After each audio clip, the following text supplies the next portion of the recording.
तो आज हम टॉपिक स्टडी कर रहे हैं मतलब एडी करंट या फौकॉल्ट करंट। जैसा कि आप सबको बताया गया है, in the year of 1895 Foucault discovered this current, जिस वजह से उनका नाम दे दिया गया था फौकॉल्ट करंट।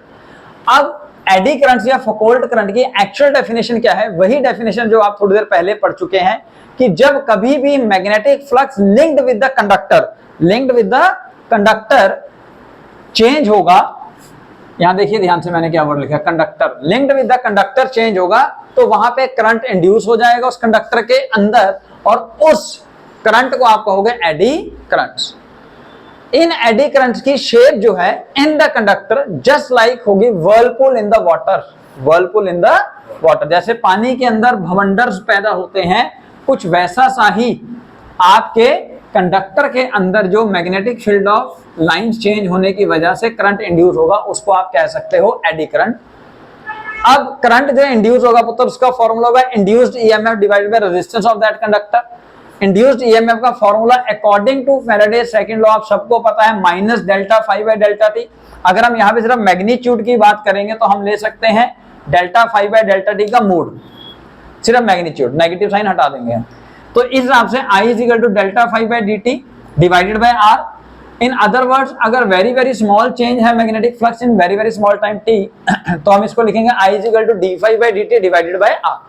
तो ये हो जाएगा आपके पास इंड्यूस्ड करंट। जैसा आप सब जानते हैं कि लगा लीजिए आपने एक रेक्टेंगुलर कॉइल लिया था या सर्कुलर कॉइल लिया, किसी भी शेप में कॉइल लेनी है कॉइल, और इसको आपने रखा है एक मैग्नेटिक फील्ड के अंदर। अगर वो मैग्नेटिक फील्ड वेरिंग है, तो जैसा मैंने यहाँ पे दिखाया हुआ मैग्नेटिक फील्ड अंदर को जा रही है तो इंक्रीज, अंदर को जा रही है तो क्रॉस लगाया हो तो इनवर्स है, और हम मैग्नेटिक फील्ड इंक्रीज करेंगे by any how we are increasing the magnetic field. Magnetic field increase होगी तो magnetic field of line increase हो जाएंगी। Magnetic field of line increase होंगी तो यानी कि magnetic flux with respect to time change होगा, जिसकी वजह से इस कॉइल के अंदर क्या इंड्यूस हो जाएगा? करंट। अब करंट की डायरेक्शन फाइंड करने के लिए we have Lenz law, we have Lenz law. Lenz law जो आप ऑलरेडी बता चुके हैं कि वो क्या बताता है कि जो इंड्यूस्ड ईएमएफ या जो इंड्यूस्ड करंट है उसकी डायरेक्शन होती है opposite to the direction which produces it, यानी कि जो उसको पैदा कर रहा है उसको अपोज करेगा जो करंट इंड्यूस होगा। ठीक है जी। यहां पे आपने magnetic field of line increase करी है, तो यानी कि इसके अंदर करंट इस डायरेक्शन में इंड्यूस होगा अकॉर्डिंग टू लेंज लॉ, कि वो अपने through magnetic field of line को चेंज होने नहीं देना चाहता। तो यानी कि magnetic field of line outward होनी चाहिए, जैसा आपको पहले भी बताया गया है क्लॉकवाइज रूल से या राइट हैंड थंब रूल से, कि अगर आप मैग्नेटिक फील्ड ऑफ लाइन बाहर को चाहते हो तो अपने राइट हैंड की फिंगर्स को कर्ल करें। This curling right hand fingers will give you the direction of electric current in the coil. ये देखिए, या क्लॉकवाइज रूल के हिसाब से मैग्नेटिक फील्ड ऑफ लाइन बाहर चाहिए तो यानी कि ये फेस नॉर्थ होना चाहिए, और अगर ये फेस नॉर्थ है तो यहाँ पे करंट कैसा होना चाहिए? Anti clockwise, anti clockwise. तो इस हिसाब से यहाँ पे करंट हो गया जी एंटी क्लॉकवाइज। ये तो हमने पहले भी पढ़ा है। सर एडी करंट्स क्या है? जो कंडक्टर के अंदर इंड्यूस होंगे। तो उसको समझने के लिए, इसको समझने के लिए पुत्र लेट्स सपोज कर लीजिए आपने दो पोल्स ली है मैग्नेट की, जिनकी मैग्नेटिक स्ट्रेंथ आप वेरी कर सकते हो, लेट्स सपोज, ठीक है ना, छोटी मैग्नेट, बड़ी मैग्नेट और बड़ी मैग्नेट, या मैग्नेटिक स्ट्रेंथ आप इंक्रीज कर सकते हो किसी भी तरह से। और इसके बीच में आपने एक लेट्स सपोज कर लीजिए एक स्लैब लिया, एक कंडक्टर लिया जो सपोज रेक्टेंगुलर है ऐसे, ठीक है जी, और उसको आपने होल्ड कर दिया, टाई कर। अब जैसे आप मैग्नेटिक फील्ड वेरी करोगे तो इसके अंदर ईएमएफ इंड्यूस हो जाएगा, और इस इंड्यूस्ड ईएमएफ की वजह से इसके अंदर क्या इंड्यूस हो जाएगा? Eddy currents. अब एडी करंट का जो पैटर्न है, जैसे मैंने पहले बताया, वो कैसा होता है? व्हर्लपूल की तरह। वो क्यों हुआ? हालांकि ये कंडक्टर है सर, ये क्लोज सर्किट तो है नहीं, तो इसके अंदर करंट कैसे इंड्यूस हुआ? तो एक्चुअली ये खुद तो क्लोज है ना प्रॉपर। तो इन दैट वे हम ये कह सकते हैं कि नेचर के अंदर चेंजेस होने की वजह से इसके अंदर जो इलेक्ट्रॉन्स हैं वो अपने अंदर ही इस तरीके से इलेक्ट्रॉन्स को ट्रेवल कराना शुरू कर देता है ताकि इसके अंदर से जो चेंज इन मैग्नेटिक फ्लक्स हो रहा है वो उसको अपोज कर सके। आप मेरी बात समझ पाए? इसके अंदर आपके कंडक्टर के अंदर इलेक्ट्रॉन्स हैं, वो इलेक्ट्रॉन्स इस डायरेक्शन में ट्रेवल करना शुरू कर देंगे due to nature of that conductor, की भैया वो चेंजेस नहीं चाहता। तो जैसे आपने चेंज किया तो उसके अंदर मैग्नेटिक फ्लक्स चेंज होने की वजह से अब इसके अंदर इलेक्ट्रॉन ट्रेवल करेंगे और इलेक्ट्रॉन के ऑपोजिट डायरेक्शन में करंट इंड्यूस हो जाएगा, और वो जो इलेक्ट्रॉन ट्रेवल करते हैं that shows that current induce will be in the pattern just like a Whirlpool. अब सर डायरेक्शन कैसे पता लगेगा? डायरेक्शन लेंस लॉ से आप फाइंड कर लीजिए। अब ये नॉर्थ पोल है, मैग्नेटिक फील्ड ऑफ लाइंस इधर से निकल रही हैं, तो आप चाहते हो कि magnetic field of line decrease कर जाए, तो नॉर्थ पोल के ऑपोजिट पोलैरिटी इस कॉइल के अंदर इधर आनी चाहिए, तो यानी कि ये साउथ पोल की तरह बिहेव करे। अगर ये साउथ पोल की तरह बिहेव करेगा तो ये यहाँ पे ये फेस आपको कैसा दिखेगा कि करंट कैसा मूव कर रहा होगा? Clockwise. Just we are supposing कि क्लॉकवाइज करंट यहाँ पे इंड्यूस हुआ है। वो कौन सा करंट इंड्यूस हुआ है जी? Eddy current. इसको आप एक और तरीके से समझिए। लेट्स सपोज आपने नॉर्थ पोल और साउथ पोल के बीच में एक रेक्टेंगुलर कंडक्टर को रखा हुआ है, किसी भी शेप में हो सकता है, कोई दिक्कत नहीं। अब आप कंडक्टर को मूव कराइए, कंडक्टर को मूव कराइए जो कि आपने प्लेस किया है between two poles of the magnet, ठीक है। सपोज मेरा हैंड जो है नॉर्थ पोल है, इसके ऑपोजिट वाला साउथ पोल होगा, तो मैग्नेटिक फील्ड ऑफ लाइन यहां से मेरे हाथ से निकल रही है उधर को, तो इनिशियली आपने यहां करा पुत्र, तो total magnetic field of line जितनी भी क्रॉस हो रही है वो कांस्टेंट है। अब आप कीजिए इसको मूवमेंट में दीजिए, यानी कि आपने क्या किया? मूव किया। तो मूव करने से मैग्नेटिक फील्ड ऑफ लाइन जब आप इधर लेके गए तो डिक्रीज हुई, फिर इंक्रीज हुई, फिर डिक्रीज हुई, फिर इंक्रीज हुई, फिर डिक्रीज हुई। So because of this type of movement आप कह सकते हो कि मैग्नेटिक फ्लक्स चेंज कर रहा है। अगर मैग्नेटिक फ्लक्स चेंज करेगा विद रिस्पेक्ट टू टाइम तो उसके अंदर करंट इंड्यूस होगा, और वो करंट जो कंडक्टर के अंदर इंड्यूस होगा, क्यों होगा? Because of the nature of that conductor, कि वो अपने थ्रू चेंजेस नहीं चाहता, और वो जो करंट इंड्यूस होगा किस शेप में होगा? व्हर्लपूल के पैटर्न में होगा, और उस करंट को आप क्या कहोगे? एडी। तो पुत्र ये जो एडी करंट्स हैं ये हमारे लिए कई जगहों पे फायदेमंद भी है, जस्ट लाइक फ्रिक्शन, और कई जगहों पे हमारे लिए नुकसान भी करता है। तो जहां नुकसान करता है वहां पे उसको कम कर दो, मिनिमाइज कर दो, जीरो नहीं कर सकते आप, ठीक है ना। और जहां फायदेमंद है वहां उसको यूज कर लो। जैसे इसका सबसे इंपॉर्टेंट जो एप्लीकेशन है वो है इलेक्ट्रोमैग्नेटिक डैम्पिंग में, to form the dead beat galvanometer. तो डेड बीट गैल्वेनोमीटर का मतलब क्या हुआ? जब भी आप गैल्वेनोमीटर के कॉइल के थ्रू स्टडी करंट यानी कि कांस्टेंट करंट को पास करवाओगे तो वहां पे जनरली कॉइल जो है वो ऑसिलेट करेगी। जैसे ही गैल्वेनोमीटर के थ्रू करंट पास होगा तो गैल्वेनोमीटर की जो कॉइल है वो ऑसिलेट होगी, ऑसिलेट होगी फ्रॉम इट्स इक्विलिब्रियम पोजीशन, और रेस्ट पे आने से पहले वो वहां पे थोड़ी देर के लिए बिकॉज ऑफ इनर्शिया वो ऑसिलेट होगी। अब आप क्या चाहते हो? आप चाहते हो कि जैसे ही करंट पास हो तो वो इक्विलिब्रियम पोजीशन से किसी फाइनल पोजीशन पे या फाइनल से इक्विलिब्रियम पोजीशन पे जब भी आए, यानी कि इनिशियल पोजीशन पे जब भी आए तो वो एकदम से आके रुक जाए। तो वहां पे आप क्या कीजिए? आप उस डिले को, नहीं तो वो ऑसिलेट करती रहेगी ना थोड़ी देर तक कॉइल, जीरो पे आने से पहले फिर आए, तो आप उस चीज को अवॉइड करने के लिए आप क्या करेंगे? जो कॉइल है इस कॉइल को किसी metallic frame, suppose metallic frame के ऊपर राउंड कर दीजिए, क्योंकि मेटेलिक फ्रेम के अंदर जैसे ही मैग्नेटिक फ्लक्स चेंज होगा यानी कि करंट पास होगा तो मैग्नेटिक फील्ड इंड्यूस हो जाएगी।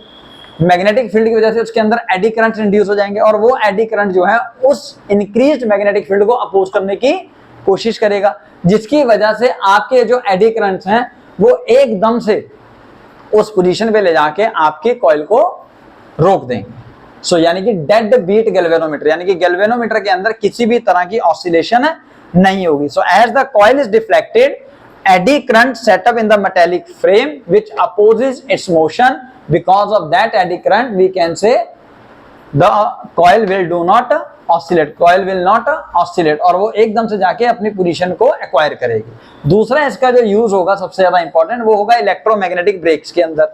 तो जहां पे आपको ट्रेन वगैरह, जो आपकी ट्रेन या फिर जो भी आपके व्हीकल्स इलेक्ट्रिसिटी पे मूव कर रहे हैं, है ना, आजकल ईवी भी आ गया है, तो उन सब के अंदर आप अगर लार्ज एडी करंट प्रोवाइड करवा दो तो वो उस मोशन को अपोज करेंगे। उस मोशन को अपोज करने की वजह से वहां पे वो एक्ट करेंगे एज अ इलेक्ट्रोमैग्नेटिक ब्रेक्स। तो यानी कि स्पीड ऑफ इलेक्ट्रिक ट्रेन्स को कंट्रोल करने के लिए हम क्या करते हैं? हम स्ट्रॉन्ग मैग्नेटिक फील्ड अप्लाई करते हैं around the metallic drum which rotating around the axle, और जैसे ही व्हील के एक्सल के अराउंड हम मैग्नेटिक ड्रम्स कनेक्ट कर देते हैं, तो जिसकी वजह से वहां पे जब भी हम करंट को इंड्यूस करवाना चाहेंगे तो वहां पे लार्ज एडी करंट इंड्यूस हो जाएगा और वो लार्ज एडी करंट जो है वो एज अ ब्रेक वर्क करेंगे टू स्टॉप और to control the speed of electric train. ठीक है जी। अब बात आती है कि सर ये कई जगहों पे नुकसान भी करेगा। बिल्कुल, ये रिलेटिव मोशन को अपोज करेगा जस्ट लाइक अ फ्रिक्शन। वियर और टियर हमारे इंस्ट्रूमेंट्स के ज्यादा होंगे और लॉस ऑफ एनर्जी हो जाएगी। तो ऐसे केस के अंदर हम ये भी चाहते हैं कि एडी करंट्स को हम डिक्रीज कर दें। तो एडी करंट जीरो नहीं होंगे, जैसा मैंने आपको बताया। एडी करंट्स मिनिमाइज किए जा सकते हैं। तो मिनिमाइज करने के लिए एडी करंट्स को वी हैव टू मेथड्स। पहला मेथड, सपोज देखिए करंट आपने मिनिमाइज करना है, डिक्रीज करना है। ठीक है जी। करंट डिपेंड करता है रेजिस्टेंस पे, इनवर्सली प्रोपोर्शनल टू रेजिस्टेंस। आप चाहते हो रेजिस्टेंस इंक्रीज करना, अगर रेजिस्टेंस इंक्रीज हो जाएगा तो करंट डिक्रीज हो जाएगा। और रेजिस्टेंस का formula R is equal to rho into L upon A, यानी कि रेजिस्टेंस जो है वो इनवर्सली प्रोपोर्शनल टू एरिया है, इनवर्सली प्रोपोर्शनल टू एरिया है। ठीक है जी। तो अगर आप रेजिस्टेंस इंक्रीज करना चाहते हो तो एरिया को डिक्रीज कर दीजिए, एरिया को डिक्रीज कर दीजिए। ठीक है। एरिया कैसे डिक्रीज कर सकते हैं? सपोज आपके पास ये एक कॉइल है, ये कॉइल है, इस कॉइल को आप किसी पर्टिकुलर शेप में काट दीजिए। ठीक है जी। कुछ एरिया कम हो गया ना। या फिर आप इसके और नंबर ऑफ शेप्स में आप इसका एरिया डिक्रीज कर सकते हो। तो जितना एरिया कम होगा रेजिस्टेंस उतनी ज्यादा होगी, जितना रेजिस्टेंस ज्यादा होगा उतना एडी करंट मिनिमाइज हो जाएगा। ठीक है जी। दूसरा तरीका, आप क्या करें, आप एक कॉइल लेने, एक मेटालिक फ्रेम लेने की बजाय आप लेमिनेटेड शीट लीजिए, नंबर ऑफ लेमिनेटेड शीट लीजिए। तो हर एक शीट के अंदर, मतलब एक मोटा और बड़ा, ऐसे मोटा और बड़ा मेटालिक फ्रेम लेने की बजाय आप क्या कीजिए, आप number of thin laminated sheets लीजिए, क्योंकि हर एक शीट के अंदर थोड़ा थोड़ा करंट इंड्यूस होगा। तो वो current as compare to current जो इंड्यूस होगा into the one metallic frame, thick metallic frame, उसके मुकाबले कम होगा। So they are the two methods by which we can minimise the eddy currents. तो मतलब अगला जो टॉपिक होगा वो होगा self inductance. Self inductance coil की वो प्रॉपर्टी है जिसकी वजह से उसके अंदर ईएमएफ इंड्यूस होता है while the change in current occurs through the coil। यानी कि कॉइल के थ्रू अगर प्राइमरी करंट चेंज होगा तब उस टाइम पे कॉइल की प्रॉपर्टी की वजह से उसके अंदर एक ईएमएफ या सेकेंडरी करंट इंड्यूस हो जाएगा अपने आप, जिसकी वजह से वो उस चेंज को अपोज करेगा। क्लियर हुआ है? समझने के लिए हम क्या करते हैं, हम एक कॉइल लेते हैं पुत्र। इस कॉइल के let's suppose total number of turns capital N है, उसमें से हम पास कराएंगे प्राइमरी करंट IP। ठीक है जी। अब इस करंट की वजह से हर एक टर्न के अंदर मैग्नेटिक फील्ड प्रोड्यूस होगी। आपने एक टर्न लिया, उस टर्न के थ्रू करंट जा रहा है I पे, तो मैग्नेटिक फील्ड का formula B is equal to mu naught upon 2 into I upon A। यानी कि जब करंट कैरिंग कॉइल की वजह से आपको मैग्नेटिक फील्ड कैलकुलेट करनी होती है, सेंटर पे फॉर्मूला आता है। तो यानी कि मैग्नेटिक फील्ड यहाँ पे करंट पे डिपेंड करता है। तो जितना ज्यादा करंट इंक्रीज होगा उतना ज्यादा मैग्नेटिक फील्ड प्रोड्यूस हो जाएगा, जितना मैग्नेटिक फील्ड ज्यादा मैग्नेटिक फ्लक्स उतना ज्यादा। क्लियर हो गया जी। अब जैसे ही मैग्नेटिक फ्लक्स ज्यादा हुआ यानी कि चेंज हुआ, तब इस कॉइल के अंदर क्या होगा, एक टर्न के अंदर, कहने का मतलब क्या होगा पुत्र, इंड्यूस हो जाएगा ईएमएफ, इंड्यूस हो जाएगा ईएमएफ, या ये कह लीजिए करंट इंड्यूस हो जाएगा। और उस इंड्यूस्ड करंट को हम क्या कहेंगे, किस डायरेक्शन में होगा पुत्र, अगर प्राइमरी करंट इधर को जा रहा है, अब total number of turns N है। ठीक है जी। तो टोटल फ्लक्स कितना होगा सर, 5 इंटू N, 5 इंटू, ठीक है ना। अब जो करंट इंड्यूस होगा that will be in opposite direction of the primary current. तो इस करंट के ऑपोजिट डायरेक्शन में इंड्यूस हो गया आपका सेकेंडरी करंट कह लीजिए या इंड्यूस्ड करंट कह लीजिए, जो कि आपके चेंज इन प्राइमरी करंट को अपोज कर जाएगा। मजा आएगा। तो ये जो करंट इंड्यूस हो रहा है पुत्र, इसका मतलब ये ग्रोइंग करंट यानी कि बढ़ते हुए करंट को अपोज कर रहा है। हाँ, या फिर ये कह लीजिए कि ये सपोर्ट करेगा डिकेइंग करंट को। कोई करंट अगर कम हो रहा होगा, सपोर्ट द डिकेइंग करंट। समझ आया पुत्र? तो अगर कोई करंट ग्रो हो रहा है तो उसको डिक्रीज करेगा, अगर कोई करंट डिके हो रहा है तो उसको सपोर्ट करेगा कि भैया चलो आगे को। ठीक है जी। हमने यहाँ पे करंट इंक्रीज वाला लिया, तो जिसकी वजह से हमने जो इंड्यूस करंट है उसकी डायरेक्शन कहाँ को ले ली, ऑपोजिट डायरेक्शन में, ऑपोजिट डायरेक्शन में। क्लियर हो गया? तो पुत्र ये आपको क्लियर हो गया कि सर अगर करंट इंक्रीज होगा थ्रू द कॉइल तो मैग्नेटिक फील्ड की वैल्यू इंक्रीज करेगी, या ये कह लीजिए मैग्नेटिक फील्ड चेंज करेगा। अगर मैग्नेटिक फील्ड चेंज करेगा तो मैग्नेटिक फ्लक्स चेंज होगा, और जब कभी magnetic flux linked with the coil या कंडक्टर चेंज होता है तो उसके अंदर करंट इंड्यूस हो जाता है।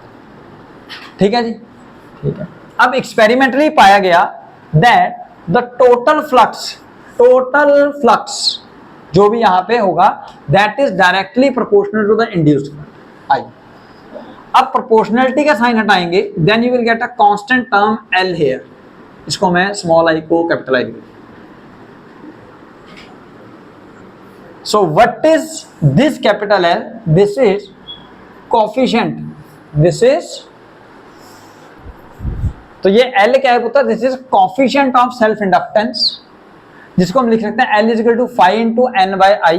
तो इस हिसाब से इसकी जो यूनिट है फाई की, फाई तो क्या था? Magnetic flux. मैग्नेटिक फ्लक्स की यूनिट क्या थी पुत्र? वेबर, और करंट की एम्पेयर, तो इसकी होगी वेबर पर एम्पेयर, या फिर henry, HENRY, capital N H, sorry capital N H is the unit for self inductance. ठीक है जी। So 1 henry is equal to 1 weber per ampere. तो अब जो इंड्यूस्ड ईएमएफ है पुत्र फैराडे सेकंड लॉ से, that is equal to minus D phi by D T, और अगर आपको सिर्फ मैग्नीट्यूड चाहिए तो D phi by D T. तो फाई क्या है? टोटल चेंज इन फ्लक्स, जिसको आप फाई इंटू एन कह रहे हो, which is equal to L into I.